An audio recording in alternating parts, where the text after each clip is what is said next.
In today's video tutorial, I will explain how to install a SSL certificate on a WordPress site.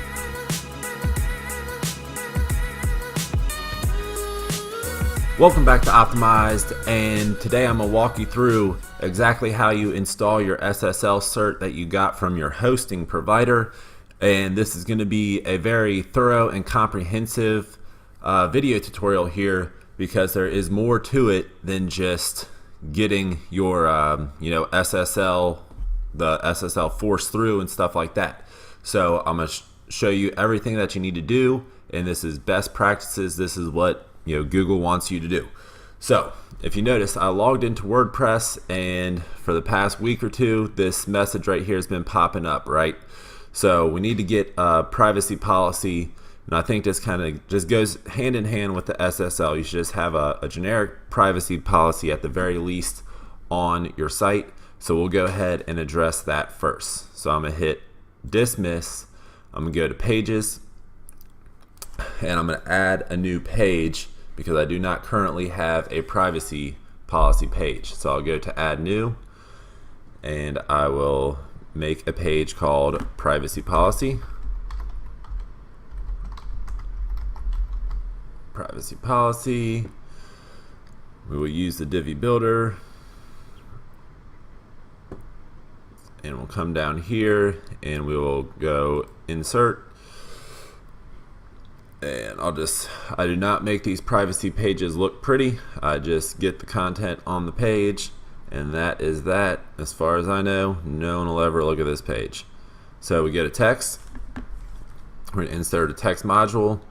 I have already created the privacy policy, and this is just a generic privacy policy I got, except I put in the company information specific to this site. So I'll just take that, Control C, minimize, Control V, and save and exit. Okay, so I'm not worried about any kind of focus keyword or anything like that on this page. Maybe a good idea on your site to go ahead and do that, but there's really no need, in my opinion, for a privacy page to go crazy with any of that kind of stuff. So we updated that. Now we'll go to theme options. Nope, we'll go to theme customizer. So I am in the footer bottom bar section. And what I'm going to do is I want to see privacy policy right here, and I want it to be a clickable link. So what I'm going to do is I'm going to take that code snippet right there. I'm going to add a up and down line, Control V, and then we'll swap this out for the domain name, splawnservices.com, and we'll swap this out for privacy policy, and we will publish. And now we have the clickable link to that page right here. So that is that part of it. The last step of doing this is going into settings, privacy, and then we will tell it to set the privacy policy page to privacy policy. Use this page. Okay. So that's step one in my opinion. Then we'll go to plugins, and we will get the really simple SSL plugin. We do not currently have it, so we'll add new, and just simply search for really simple SSL, and it'll be the first one. It'll have over 1 million downloads. You can be confident installing this. So once it installs, we will activate, and then force our website to become a HTTPS instead of a HTTP. So just wait for the internet to do its thing. Okay, go ahead and activate the SSL. Yes. I've never had an issue forcing the SSL, but you may want to back up your site. It's not a bad idea. Okay, so we are good. Okay, so now it's installed. SSL is activated. Don't forget to change your settings in Google Analytics and Google Web master tools. So this is what we're going to do next. So we'll go to Google Analytics. We're on the analytics for that website, self-propelled. We'll go to admin,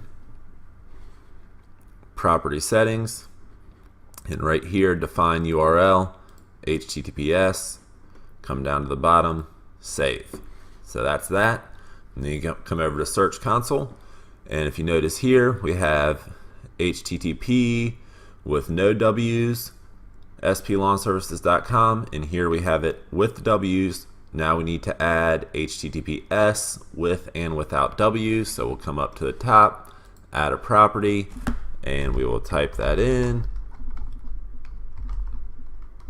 I'm going to do this one first.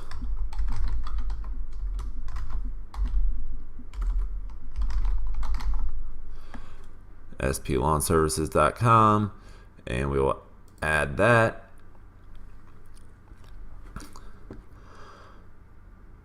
Okay, so we added that, and it looks like it verified it right off the bat. We will see, we'll check our messages, and that's good. So now we'll add the HTTP without the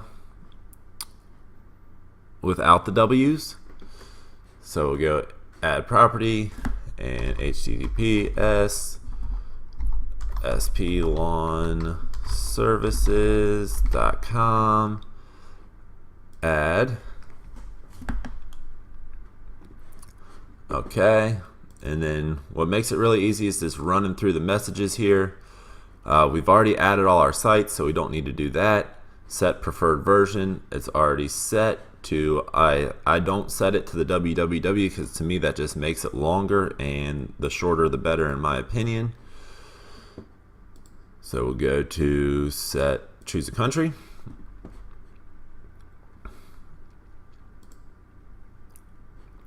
Target in the United States, yes. Back to messages. And we will add a sitemap.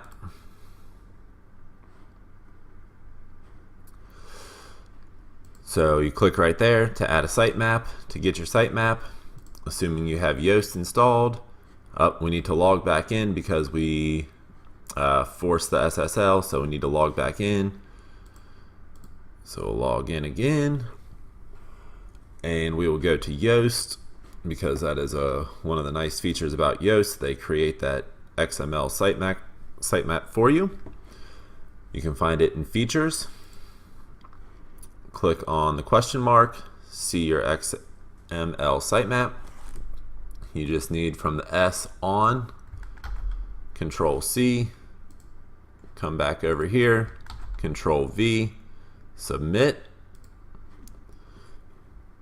refresh the page. Okay, so that's that. We'll go to fetch as Google, and we will tell it to fetch and render.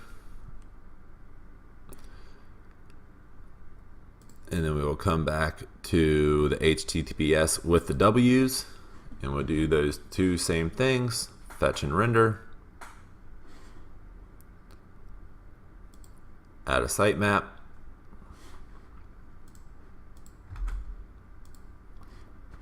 Refresh the page, and that is it.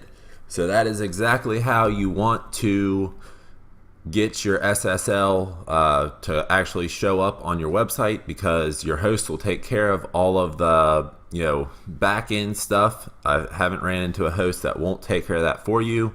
So once they tell you your SSL is good to go, if you're on a WordPress site, you go to really simple SSL, grab that plugin and just walk through it. And then the key thing is to make sure you update your analytics and your Google Search Console for the new secure site. And I hope that really helps save somebody some time, money, and frustration. And until the next video, take her easy.